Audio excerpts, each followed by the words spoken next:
Burberry, Dolce Gabbana and DKNY have all attempted to crack one of the fastest growing markets, Islamic fashion. What started off with brands targeting wealthy Muslims with one-off fashion lines for religious occasions has now grown to a global trend for women who prefer to dress conservatively.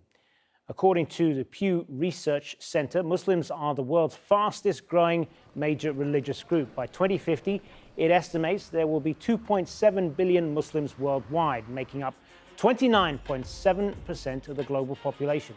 And when it comes to Islamic or the modest fashion sector, spending is forecast to grow 5% annually to $361 billion by 2023.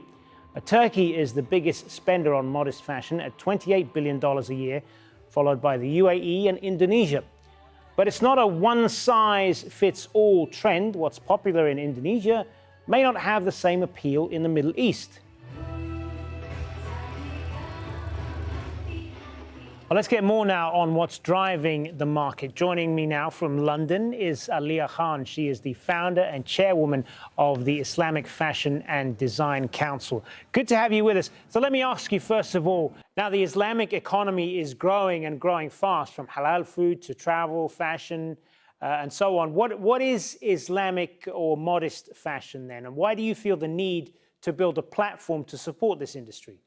Well, Islamic fashion is, by the parameters of what they call modest fashion today, it follows the guidelines of coverage that people adhere to in order to practice their faith, the Islamic faith. But there's a strong secondary market as well from the Jewish and the Christian following as well, who have similar practices. And we needed this platform for a long time. This is not a new thing. It's not a passing fancy. It's been around since the beginning of time, and it will be till the end of time.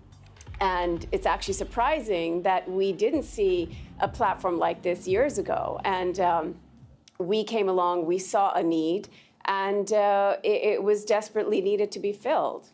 What has helped it grow so fast around the world?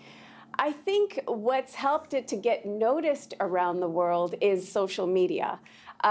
It's always been growing, Hazem, and that's what's amazing about this industry, is that the opportunity has always been there. We've had a huge consumer market, for a long time, and primarily led by the Muslim global population, which is the fastest growing population in the world. It's indeed a coveted consumer, and finally, this consumer is being noticed and getting a nod from brands like Dolce & Gabbana, DKNY, Victoria Beckham, Tommy Hilfiger, all of them now. Zara has come up with their own Ramadan collection.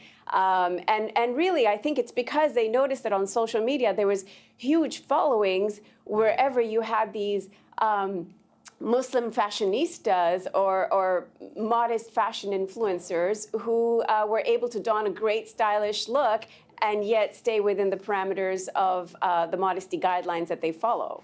Many big names in fashion that you've mentioned there have in the past tried to crack this market but didn't succeed. Why is that, do you think? Well, I think still there's hits and misses. And I think that purely boils down to not understanding your audience.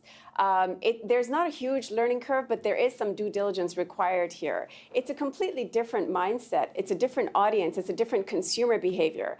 And if the brand can understand that, they will succeed. There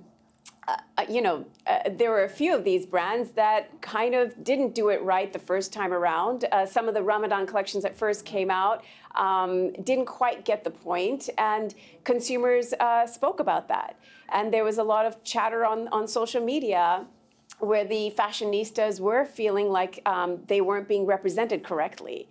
So remember, there's certain guidelines that need to be respected, and this is a lifelong journey for them. So they're not doing it this season and out next season. If you do get this audience, you've got a consumer for life. Are there any young Muslim designers and startups that are succeeding in your view, and why? Well, the young Muslim designers and startups that are succeeding are doing so because they understand this market, and perhaps they are the market as well.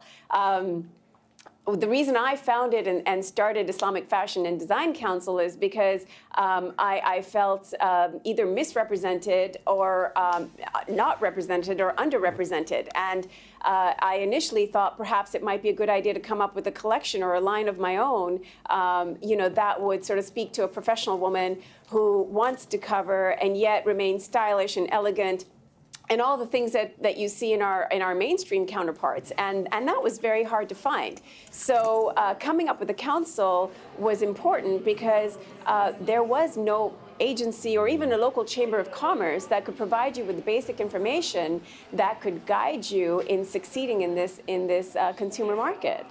And so that's what we did, and it just keeps growing and growing from there. ALIA Khan, thank you for being with us. Thank you.